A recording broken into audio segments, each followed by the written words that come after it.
I'm a fiber artist and knitwear designer, and I like to make things. Today's video is long awaited, perhaps not for you, but for me. And the reason why is because I already tried to film this entire tutorial and it honestly ended up tragically.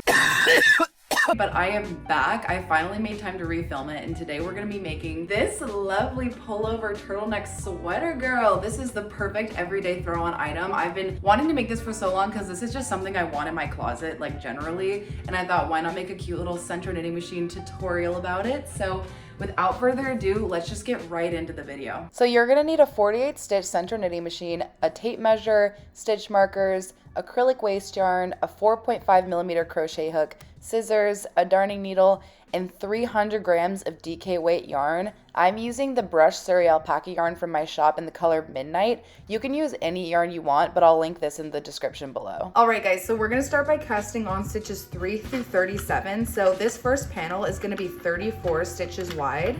And we are gonna be making 4 identical panels for the front and back of our sweater. So we're gonna have 2 panels on the front and 2 on the back. So this is gonna be the first of 4 identical panels. So I just casted on my 34 stitches with my acrylic waste yarn, and we're gonna do 15 rows of waste yarn. This will just ensure the most clean edge on our project. So just do 15 rows of your acrylic waste yarn for stitches 3 through 37. Just finished 15 rows of my acrylic waste yarn, and now we're gonna go in with our body yarn. Like I said, I'm using this brushed Surrey alpaca yarn from my shop. This is the color Midnight, and I am just gonna go in with this color now. So all you have to do is put the yarn in the feeder and then turn your work and make sure it gets taken by that hook, that first hook right here, and you can see it did. And then I just like to tie a little knot between the 2 yarn ends so that it doesn't become loose as I crank. And then you're just gonna crank once. So we just did 1 row with our body yarn, and we're gonna do 90 rows total for this panel. So we just finished 90 rows, and now we're gonna go in with our acrylic waste yarn one more time. Just putting it in the feeder, cranking, tying. And now we're gonna do 15 more rows of our waste yarn, and I'll meet you right back here. Okay, just finished my acrylic waste yarn rounds, and now I'm just gonna take it off the machine. And that is your first panel done. So like I said, you're gonna do 4 panels exactly like this. So I'm gonna do the other 3 off camera, and then I'll meet you back to start the arm panels. Okay, so now we have all 4 front and back panels, and we're gonna move on to the arms. So we're gonna start the arm panels by casting on with our waste yarn once again, and we're gonna cast on until stitch 47.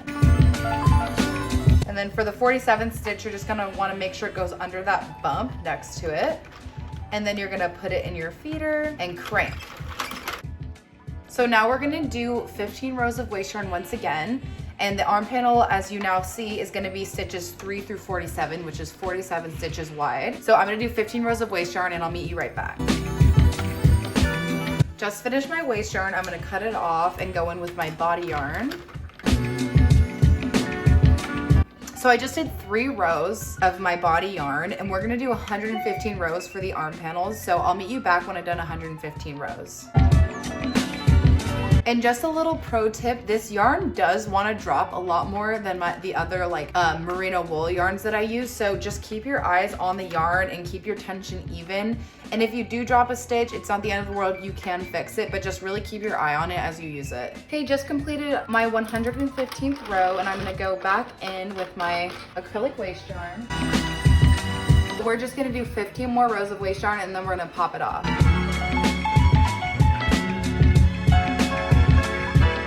And that's 1 arm panel done. So you're gonna repeat that exact same process to make a second arm panel, and I'll meet you right back to assemble all the pieces. All right, we got the second arm panel done, and now I'm gonna show you how to remove the waste yarn on all of the panels. So you're gonna need your body yarn and your crochet hook, and then obviously your panel. And I just wanna first say, this is something I've gone over in like all of my tutorials. So if you already know how to do this, skip to this point. So basically, this is the body yarn, obviously. This is the acrylic waste yarn. And all of these little bumps here are the end of our panel, our final stitches. So you're gonna find your first bump, which is right here, and you're gonna stick your hook into that little like taller point next to it. And you're just gonna attach your yarn and then reinsert your hook, chain 1, and do 1 half double crochet in that same point. And then you're just gonna do a half double crochet in every single one of these bumps here.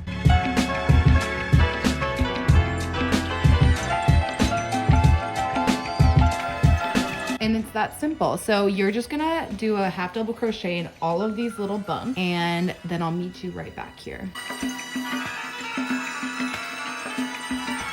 So we reached the end of our panel, and all you're gonna do is just chain one and remove your yarn. And then if there's an end here on this side, I like to tie the two together because it does want to come a little bit loose. Okay, and then the last step is to just unwind this top acrylic yarn.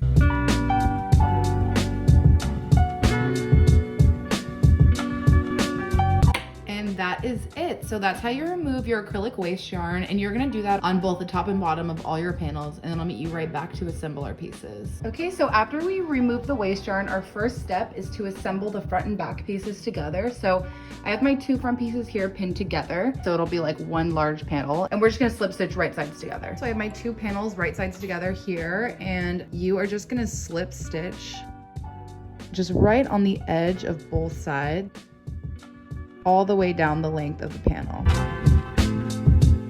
So this is what the slip stitch is gonna look like together. Obviously I'm not done with this panel, but you're just gonna repeat that same exact process with the back two panels as well. So we'll have two finished pieces. So here are the two finished front and back panels, and the next step is to join them at the shoulders. And since we did a half double crochet bind off, every panel has the same amount of stitches. So we're gonna join 22 stitches together on both shoulders of these panels. So I've attached my yarn, and I'm just single crocheting into these two half double crochets to attach the two panels together. Like I said, for 22 half double crochets, and you're gonna do that on both sides of the shoulders. So I just finished single crocheting in 22 stitches. So now this side is connected, as you can see, and you're gonna do the exact same thing on the other side. So just single crochet into 22 stitches, and I'll be right back. So I just finished attaching both shoulders. So this is the front panel, that's the back panel. And the next step is to attach the arms. So here we have the front panel and the back panel laying, and then we're gonna attach the arm panel right here, right sides together. Here's the arm panel, right sides together with the front and back panel. So you need to find the midpoint of your arm panel and pin it to the midpoint, or to the shoulder seam of your sweater. And then you're just gonna single crochet all the way down because you want this to be stretchy and comfortable. So you're just gonna single crochet all the way down, and I will meet you when we're done. So I just finished single crocheting the arm panel onto the body, and this is what it's gonna look like.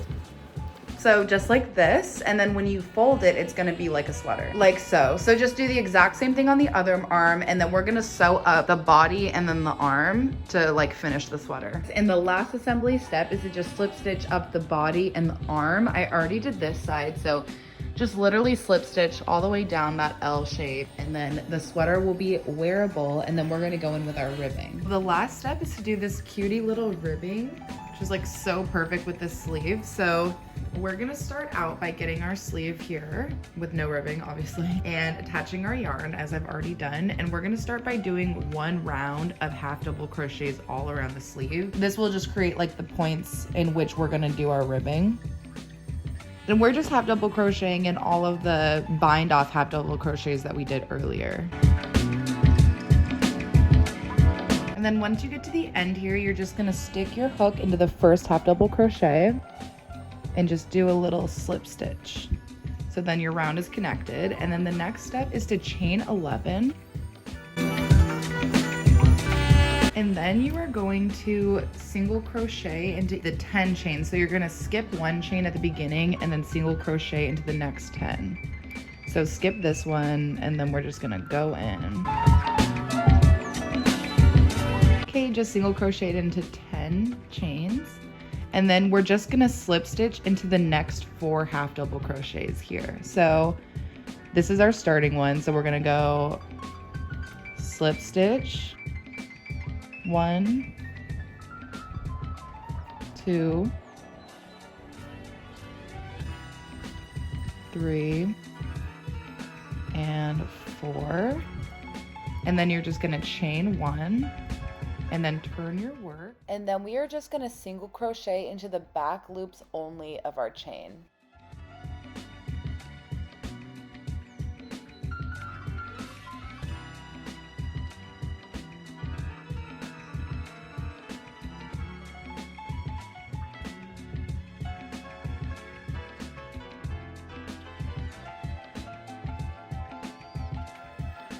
Perfect. So I just single crocheted into the front loops only.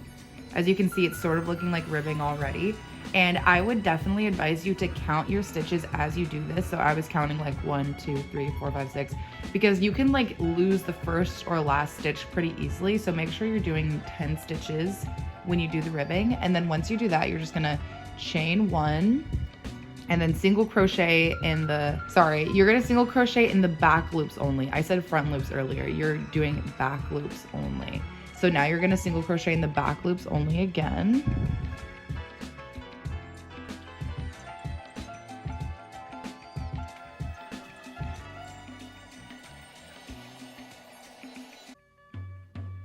Okay, that's 10. And now we're at the bottom again, and we're just gonna slip stitch into the next 4 half double crochets.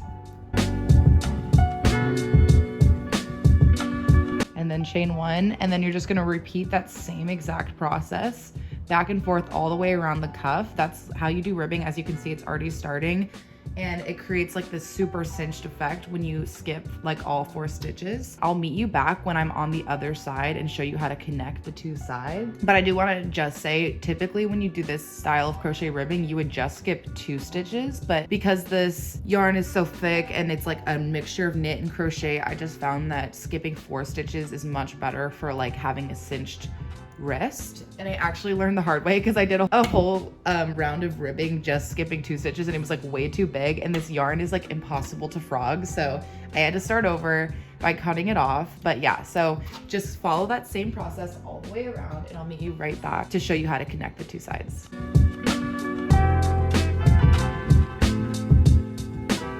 So we just finished the ribbing and we just need to connect the 2 sides. So we're gonna start by flipping this inside out, and we actually have to bring our yarn through because it's still like live. So just bring your yarn through that little sleeve and flip it inside out. I just chained 1 at the end of my last row, and we're just gonna simply like single crochet down this line to connect. So it's pretty fluffy and hard to see, but just stick your hook sort of like wherever it goes. But there are like little like openings from when we chained, kind of like there. So just stick your hook in there, and then I'm gonna just stick my hook in the back loops only for this of the other side, and then I'm just single crocheting. So there's a little opening, and then I'm just gonna go in the back loop. The other one, single crochet. Here's a little opening. Don't worry if it's not perfect, as long as these are single crocheted all the way down and there's not a hole, that's perfect. Now I'm just gonna chain 1 and cut my work.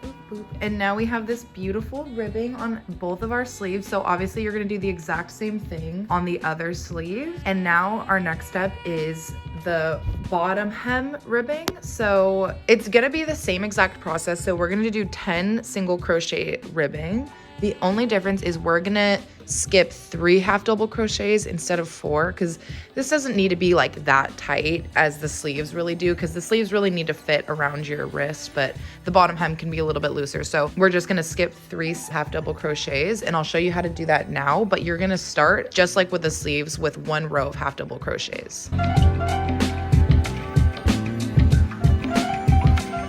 Just finished my row of half double crochets, and now we're gonna do the same exact process. So I'm gonna chain 11. And then I'm just gonna skip that first chain and single crochet into the following 10 chains. And then like I mentioned earlier, we're just gonna slip stitch into 3 half double crochets, so. Perfect. And then we're just gonna chain 1 and half double crochet into the back loops only. And that is literally it. So the same exact thing as the arms, we're just gonna do 3 half double crochet skips instead of 4. And I will meet you right back when I'm done, and I'll show you how to do the neck ribbing, and then we're basically done. And that's the bottom ribbing done. So the final step is gonna be the turtleneck portion, like the neck ribbing. And so you're gonna start by doing 1 row of half double crochets, just like with everything else. And then for this ribbing, we're gonna do 15 stitches. So you're gonna chain 16. And then skip 1 stitch and then single crochet into all the others, so 15 single crochets. And then for this final set of ribbing, we're gonna skip 3 half double crochets as well, just like with the bottom. And then just chain 1 and half double crochet in the back loops only. Boom, and that's literally it. So I'll meet you guys right back here when we're done with the neck ribbing. And that is our lovely turtleneck finish. The one disclaimer I want to say is slip stitching for 3 stitches does make the opening pretty tight if you have a big head. I was able to get it on my head, but you might want to keep your slip stitches loose as you do this ribbing to make sure it stretches more for your head. But that is the final step of this tutorial. Just weave in your ends and it's time for the final reveal. And this is what we made. Oh my God, I love it. I literally love it. Can't stress enough how much this is exactly what I wanted in my closet. I literally have like an identical sweater, except that like the fit is like so much worse. I love like the cinched waist, the cinched sleeves, the high turtleneck. I do want to mention, if you don't want a turtleneck on this sweater, you could literally do shorter ribbing, or you could just do half double crochets and call it a day. I personally love a turtleneck because I'm a little turtleneck girly girl, but literally whatever that is. But anyways, thank you guys so much for watching this video. If you like tutorials, DIYs, and crafty girl things, please like and subscribe. I really appreciate your support. It means the world to me. I love making these videos. I'm really trying to hit a goal of getting monetized soon. I'm so close because I want to be able to invest in better equipment for my channel and make like higher quality videos for you guys. So please, please, please subscribe and watch these videos. I really appreciate you, and I hope you have an awesome rest of your day. Bye.